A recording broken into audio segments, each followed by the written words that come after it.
Protesto guardar y hacer guardar la Constitución política de los Estados Unidos mexicanos. Amigas, amigos, fui de los primeros en sostener que el principal problema de México era la corrupción y ahora no tengo la menor duda. La peste de la corrupción originó la crisis de México. Por eso me he propuesto erradicarla por completo y estoy convencido de que en estos tiempos, más que en otros, transformar es moralizar. Ese gobierno no será recordado por corrupto. Nuestro principal legado será purificar la vida pública de México. Y estamos avanzando.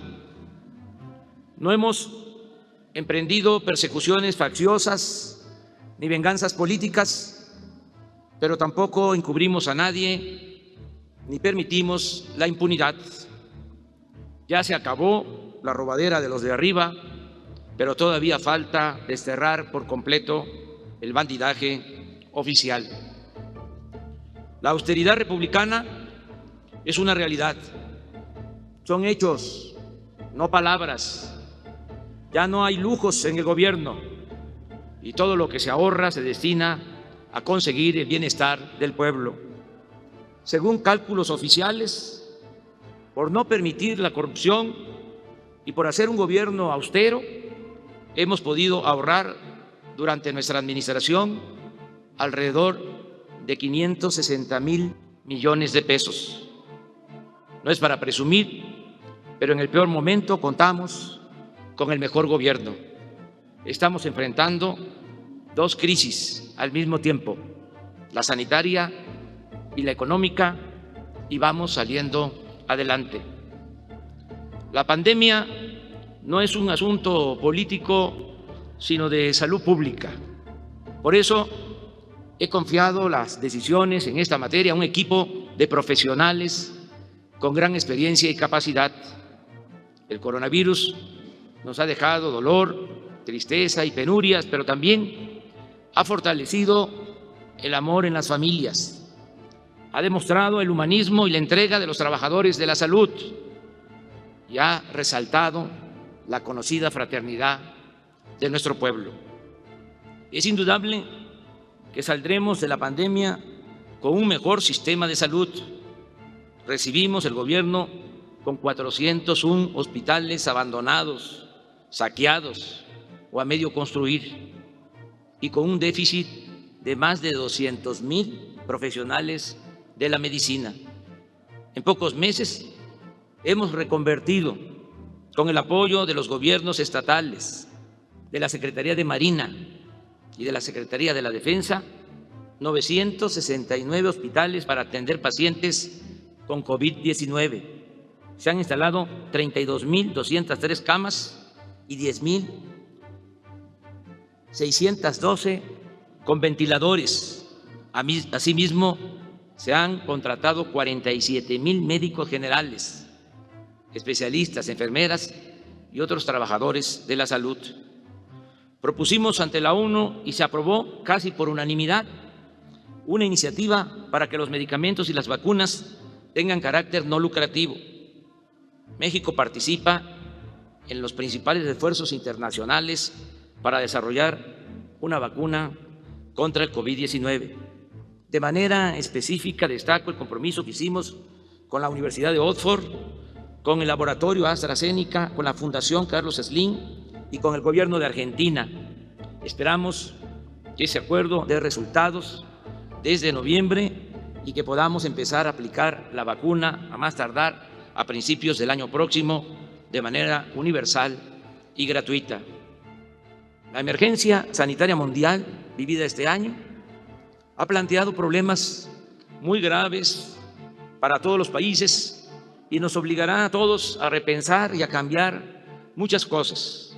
Además del tremendo dolor que ha causado la pandemia, ha quedado comprobado que sus efectos son más graves si padecemos de hipertensión, de obesidad, de diabetes. Por eso debemos cuidar nuestra alimentación y no consumir productos chatarra con excesos de azúcares, sales y químicos. Por nuestra salud debemos practicar el ejercicio y el deporte para fortalecer nuestro sistema inmune y bajar de peso. Estamos enfrentando la crisis económica provocada por la pandemia con una fórmula distinta, peculiar, heterodoxa, diría única en el mundo. Ahora, todos los apoyos y créditos se entregan de manera directa para reactivar la economía de abajo hacia arriba. No se da prioridad a las grandes empresas y bancos. Ahora, por el bien de todos, primero se rescata al pueblo.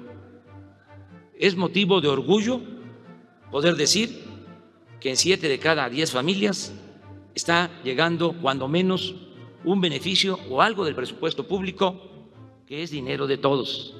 Además, para tranquilidad de nuestra conciencia y felicidad de todas y de todos, el 100% de las comunidades indígenas y de los más pobres del campo y de la ciudad se benefician con al menos uno de los programas sociales.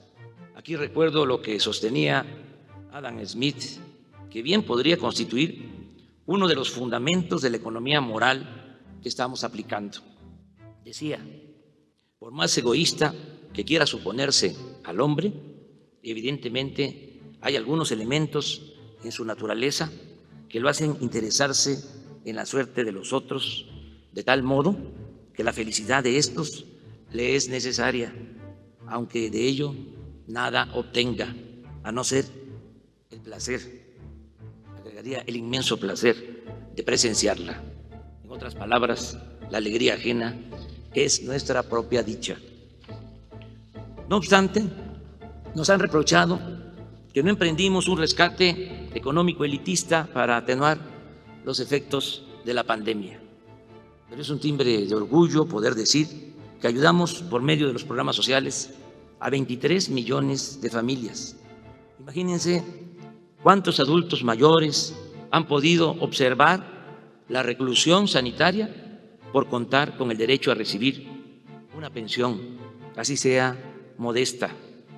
Ya se reformó el artículo 4 constitucional para convertir los apoyos destinados a los adultos mayores y a niñas y niños con discapacidad, así como el otorgamiento de becas a estudiantes de familias pobres y la atención médica y los medicamentos gratuitos, en derechos sociales prioritarios y obligatorios. De ahora en adelante el gobierno deberá cumplir con este mandato, sea del partido que sea. Este año, debido a la pandemia, los adultos mayores, así como los niños y las niñas con discapacidad, recibieron por anticipado sus pensiones. Solo falta pagar noviembre y diciembre. En 8 meses se han destinado a estos programas 115,000 millones de pesos en beneficio de 9 millones de personas. No es un gasto, sino una inversión. No son dádivas, es justicia. Antes, a los jóvenes se les daba la espalda, se les discriminaba. Ahora tienen garantizado el derecho a la educación y al trabajo. Ya no son ninis, como despectivamente se les decía. Ahora son estudiantes becados o aprendices contratados con salario mínimo para que puedan capacitarse y salir adelante. No dejaremos que los jóvenes sean enganchados por la delincuencia. No están solos, con ellos estamos construyendo el futuro. 3 millones de agricultores y pescadores están siendo apoyados. Se les otorgan recursos de manera directa. Se les ayuda con jornales para cultivar sus tierras. Se les entrega fertilizantes de manera gratuita y se establecieron precios de garantía para comprar a productores del campo maíz, frijol, arroz, trigo y leche. Es un acto mínimo de justicia. Como decía el poeta Carlos Pellicer, que coman los que nos dan de comer. Ahora, como dije, todos los apoyos se entregan de manera directa, sin intermediarios. Para ello, se ha fortalecido el Banco del Bienestar con el propósito de que la gente de las comunidades más apartadas pueda recibir lo que le corresponde sin tener que recorrer largas distancias. En 2021 se tendrán 2.700 sucursales en todo el país. Actualmente, con el apoyo de los ingenieros militares, se han construido 226. De igual forma, sigue avanzando el proyecto de Internet para todos. Ya hay conectividad en 26.789 localidades y en 2021 habrá señal en todo el territorio nacional. Se canceló la mal llamada reforma educativa y ahora caminamos juntos, maestros, maestras, madres y padres de familias, estudiantes y autoridades. Se están otorgando 11 millones de becas para alumnas y alumnos pobres de todos los niveles escolares. El gobierno colabora en el mantenimiento de las escuelas. Ya ha quedado claro que la educación no es un privilegio, sino un derecho de todo el pueblo. Gracias, muchas gracias a nuestros paisanos migrantes. Ahora que más se les ha necesitado es cuando más han ayudado a sus familiares en México. A pesar de la pandemia en Estados Unidos, las remesas han crecido en 10% en relación con el año pasado y estimo que van a llegar a 40,000 millones de dólares a finales de año, un récord en beneficio de 10 millones de familias. Con el aumento de las remesas que envían nuestros paisanos desde Estados Unidos a sus familiares, con los programas de bienestar y los créditos que estamos otorgando a los de abajo, la pandemia no ha desembocado en hambruna ni en escasez de alimentos, ni en asaltos, y el pueblo de México tiene recursos para su consumo básico. Pronostiqué que la crisis económica provocada por la pandemia sería transitoria. Dije que será como una V, que caeríamos, pero que saldríamos pronto. Afortunadamente, así está sucediendo. Ya pasó lo peor y ahora vamos para arriba. Ya se están recuperando los empleos perdidos. Se está regresando poco a poco a la normalidad productiva y ya estamos empezando a crecer. En el mes de agosto se crearon 93,000 nuevos empleos. El peso se apreció al cotizarse a menos de 22 pesos por dólar, luego de haber estado a más de 25.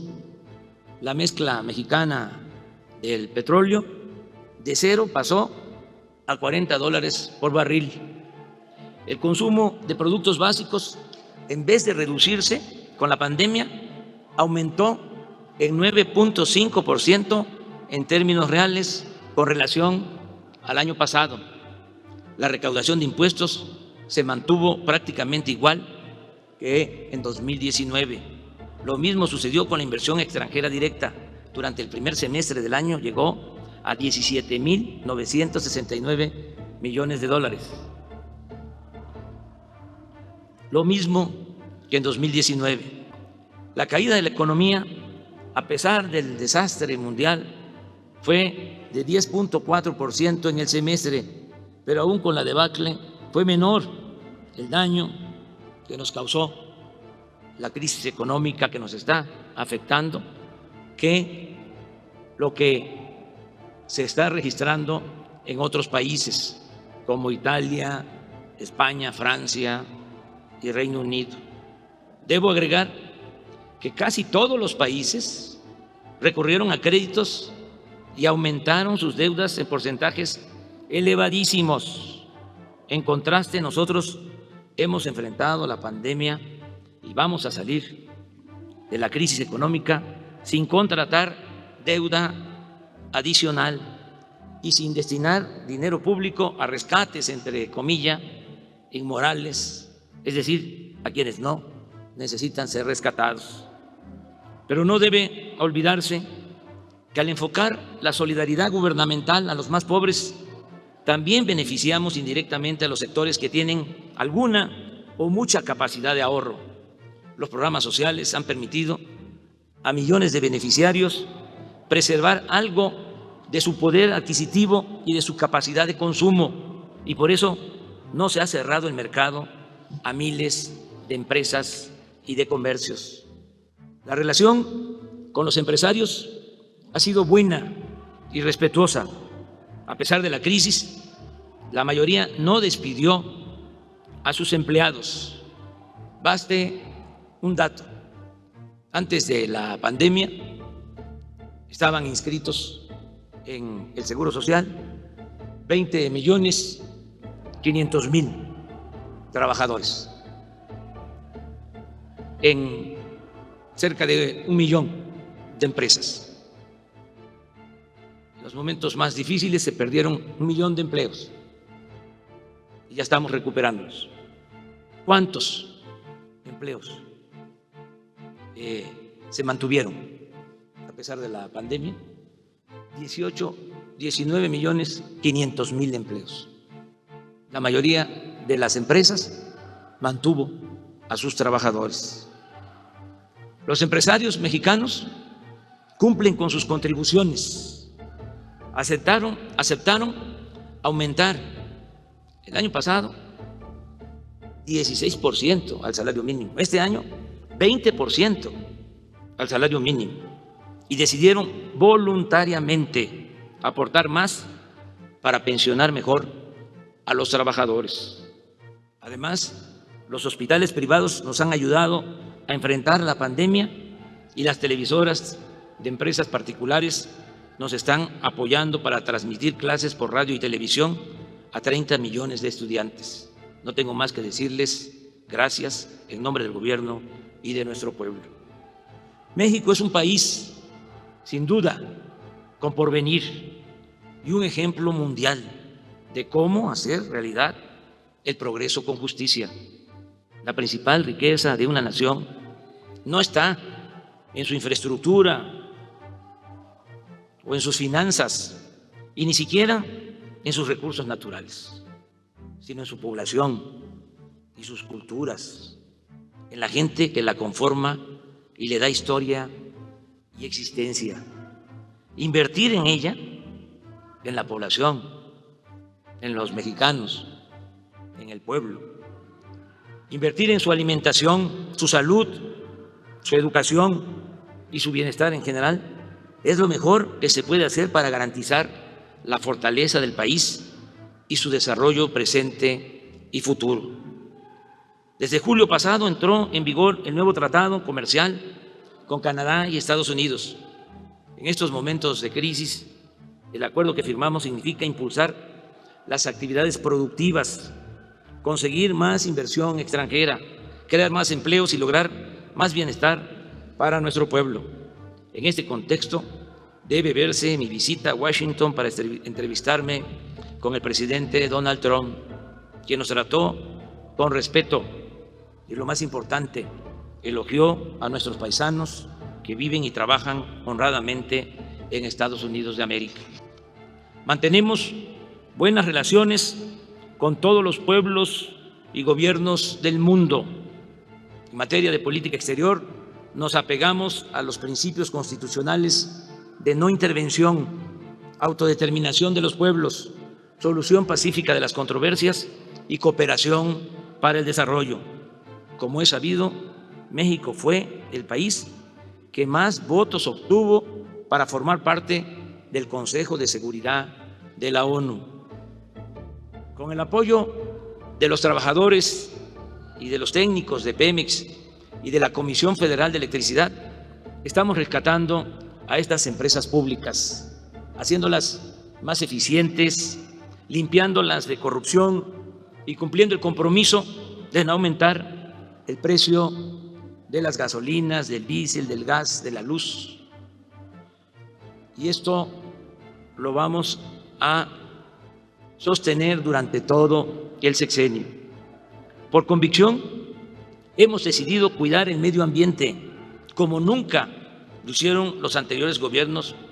Y lo más interesante, ni lo demandaron los pseudoecologistas que tanto nos atacan.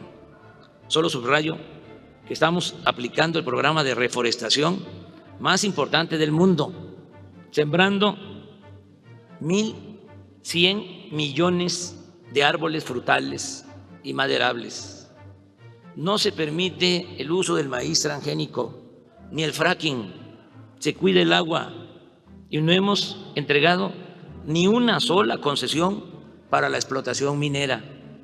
No se puede olvidar que en el periodo neoliberal, solo en 30 años, de 1988 hasta noviembre de 2018, las 5 administraciones pasadas otorgaron concesiones por 118 millones de hectáreas para la explotación minera, el equivalente al 60% del territorio nacional. Ese entreguismo devastador ya se acabó. Al desterrar la corrupción, el CONACYT pudo orientarse a fortalecer el bienestar del pueblo por medio del desarrollo científico. Así ha asignado becas con transparencia y equidad a 84.599 estudiantes y a 34.447 académicos, con una inversión anual por 19.132 millones de pesos, 14% más que en 2018. Desde finales de este año nos haremos cargo de que los médicos que quieran especializarse no sean rechazados, como ha venido sucediendo, y puedan formarse tanto en el país como en el extranjero. Estamos contemplando garantizar espacios educativos y entregar durante nuestro gobierno 70,000 becas a estos profesionales de la medicina, que ayudarán a reducir el déficit de especialistas que tiene nuestro país y que nos impide garantizar por completo el derecho del pueblo a la salud. Asimismo, se han sentado las bases de la independencia tecnológica, logrando en poco tiempo, entre otras aportaciones, el desarrollo y fabricación de los primeros ventiladores 100% mexicanos para salvar vidas en riesgo por COVID-19. Se han descargado de manera gratuita 683,000 libros digitales del Fondo de Cultura Económica. Tenemos 45 librerías reactivadas de la red Fondo de Cultura Económica Educal, con venta en mostrador y absolutas condiciones sanitarias. Han crecido las salas y los clubes de lectura en comunidades y en escuelas normales. Seguimos produciendo traducciones y nuevos libros. La colección Vientos del Pueblo llegará esta semana a 43 títulos, con libros de 8 a 20 pesos, en tirajes de 40,000 ejemplares.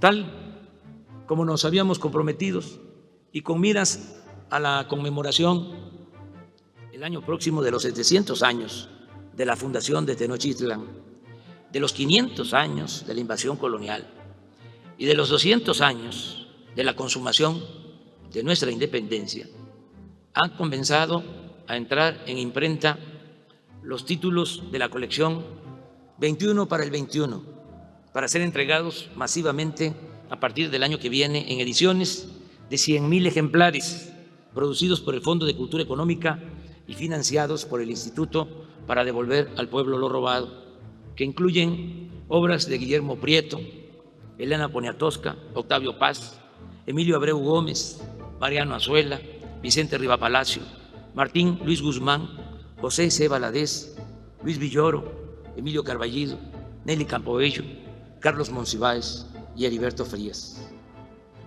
Quiero destacar que por primera vez una mujer indígena será la titular del Consejo Nacional para Prevenir la Discriminación. También informo que continúa el programa de apoyo preferente a los pueblos originarios. Con ese propósito, acabamos de suscribir un acuerdo de justicia con los gobernadores de los pueblos yaquis. Además, seguimos promoviendo el arte y todas las expresiones culturales. Continuamos restaurando templos y monumentos históricos y están en proceso de construcción el Parque Ecológico del Lago de Texcoco y el Espacio Artístico y Cultural de Los Pinos en el Bosque de Chapultepec. Vamos viento en popa en la construcción del aeropuerto Felipe Ángeles. También está avanzándose conforme a programa en la construcción de la nueva refinería de Dos Bocas, Paraíso Tabasco. Ya se iniciaron los trabajos para el Tren Maya. Estamos haciendo realidad el desarrollo del Istmo de Tehuantepec para comunicar a los países de Asia con la costa este de los Estados Unidos. Además, estas obras generarán 150,000 empleos en el transcurso de este año. Estamos avanzando en el combate a la delincuencia. Hemos establecido una nueva estrategia que empieza por procurar trabajo, educación y bienestar a las personas que están en riesgo de ser reclutadas por los grupos delictivos, especialmente jóvenes. La lucha contra la pobreza, el desempleo y la marginación va acompañada del despliegue de la Guardia Nacional, un cuerpo de paz y de proximidad con la población, con presencia en todas las regiones del país, que cuenta ya con 97,000 elementos bien equipados y formados. Para alojar a estos responsables de la seguridad del pueblo se han construido 79 cuarteles, se encuentran en proceso 34 y están por iniciarse 135 más, con lo cual llegaremos a 248 cuarteles a finales del 2021. Casi en todos los delitos ha habido disminución en comparación con noviembre de 2018. Hay menos secuestros, feminicidios, robos a transeúntes, a transportistas, menos robo de vehículos, robo en transporte público colectivo, menos robo en transporte público individual, menos robo a negocios y menos robo a casas habitación. En todos ellos se ha registrado una baja del orden del 30% en promedio. Solo han aumentado 2 delitos, homicidio doloso y extorsión, en 7.9 y 12.7% respectivamente, vinculados estos delitos fundamentalmente a la llamada delincuencia organizada. En esta tarea ha sido fundamental el apoyo profesional y responsable de las Fuerzas Armadas. En particular, agradezco el respaldo, la lealtad y el recto proceder del almirante Rafael Ojeda Durán y del general Luis Crescencio Sandoval González, secretarios de Marina y de la Defensa Nacional, servidores públicos ejemplares. Ahora hay justicia para el pobre y en materia de seguridad ya no manda la delincuencia organizada como era antes. Ya no hay torturas, desapariciones ni masacres. Se respetan los derechos humanos y se castiga al culpable, sea quien sea. Ya no hay en el gobierno federal funcionarios como García Luna. He mantenido y seguiré manteniendo una relación institucional con las autoridades emanadas de otros partidos. Las y los gobernadores y presidentes municipales de cualquier signo político encuentran en el Ejecutivo Federal respeto y trato equitativo. Hemos cumplido nuestra promesa de impulsar la verdadera independencia de las instituciones de justicia. La Fiscalía General de la República y el Poder Judicial de la Federación actúan con absoluta autonomía y se acabó aquello de que todo lo ordenaba el presidente porque el Ejecutivo era el poder de los poderes. Miren cómo han cambiado las cosas. Invité al fiscal general de la República y al presidente de la Suprema Corte de Justicia y no pudieron asistir. En otros tiempos eso no pasaba, porque ellos tienen la arrogancia de sentirse libres. Este es el cambio, esta es la transformación. En los casos en los que están implicados expresidentes de la República. He propuesto que las autoridades responsables desahoguen el asunto con absoluta libertad y que, de ser necesario, se celebre una consulta para conocer la opinión del pueblo. He dicho y reitero que yo votaría por no someterlos a proceso, pues mantengo la postura que sostuve desde mi toma de posesión, según la cual en el terreno de la justicia se puede castigar los errores del pasado, pero lo fundamental es evitar los delitos del porvenir. Sin embargo, de realizarse la consulta, respetaré el fallo popular, sea cual sea, porque en la democracia el pueblo decide y por convicción me he propuesto mandar obedeciendo. Como muchos mexicanos, fui víctima del fraude electoral y estoy convencido del tremendo daño que ocasionan las autoridades impuestas. Por eso se reformó la Constitución y se castigará con cárcel y sin derecho a fianza a quien utilice el presupuesto público en beneficio de partidos y candidatos o adultere el carácter libre y democrático de las elecciones. Desde Francisco I. Madero, nunca un presidente había sido tan atacado como ahora. Los conservadores están enojados porque ya no hay corrupción y perdieron privilegios. Sin embargo, gozan de una absoluta libertad de expresión y ello es prueba de que hoy se garantizan las libertades y el derecho a disentir. La represión política ha quedado en el pasado. Estamos llevando a cabo la cuarta transformación de la vida pública de México y es pertinente recordar que las tres primeras transformaciones, la independencia, la reforma y la revolución, tuvieron que hacerse con las armas. Ahora lo estamos logrando de manera pacífica. Hay oposición al gobierno, como debe de existir en toda auténtica democracia. Pero la mayoría de los habitantes de México aprueban nuestra gestión. Gracias les doy a todas y a todos por la confianza. No le fallaré al pueblo de México. Amigas y amigos, hoy por la tarde, como lo establece la ley, la licenciada Olga Sánchez Cordero, secretaria de Gobernación, entregará al Congreso de la Unión el segundo informe del gobierno que represento. Es mucho lo realizado. Miren, en lo fundamental nos queda realmente poco por definir. De los 100 compromisos que hice en el Zócalo el 1 de diciembre de 2018, hemos cumplido 95 y solo están pendientes 5 compromisos o en proceso de que se cumplan.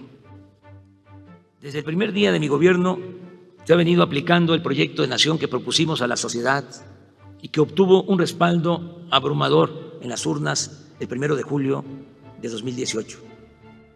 Aunque circunstancias imprevistas e infortunadas como la pandemia de COVID-19 nos obligan a hacer ajustes, no vamos a apartarnos en lo esencial del espíritu del compromiso adquirido. Las acciones gubernamentales realizadas son expresión de lo que hemos soñado, diseñado y ofrecido desde hace muchos años. Corresponden a una visión de país y a una visión de lo que debe de ser un mundo justo y fraterno. Hoy, algunos críticos piden que se gobierne en sentido distinto, que prescindamos de nuestro ideario y de nuestro proyecto, que apliquemos recetas económicas contra las que hemos luchado o que seamos tolerantes con la corrupción que nos propusimos erradicar. Piden, en suma, que yo traicione mi compromiso con la sociedad, que falte a mi palabra y que renuncie a mi congruencia. Y eso, lógicamente, no va a ocurrir. Ya está en marcha la nueva política económica sustentada en la moralidad, la austeridad y el desarrollo con justicia. Sigue en pie el compromiso de terminar de sentar las bases del México del porvenir para el 1 de diciembre próximo, cuando se cumplan 2 años de gobierno. A partir de entonces, una vez que se tengan construidos los cimientos, solo quedará la tarea de terminar la obra de transformación y seguir gobernando con rectitud y amor al pueblo para contar siempre con su respaldo. Estoy convencido que la mejor manera de evitar retrocesos en el futuro depende mucho de continuar con la revolución de las conciencias para lograr a plenitud un cambio de mentalidad que, cuando sea necesario, se convierta en voluntad colectiva dispuesta a defender lo alcanzado en beneficio del interés público y de la nación. Sigamos pues haciendo historia, sigamos pues haciendo patria por nosotros y por las nuevas generaciones que sabrán honrar la dignidad de nuestro pueblo y la grandeza de México. ¡Que viva México! ¡Viva México! ¡Viva México!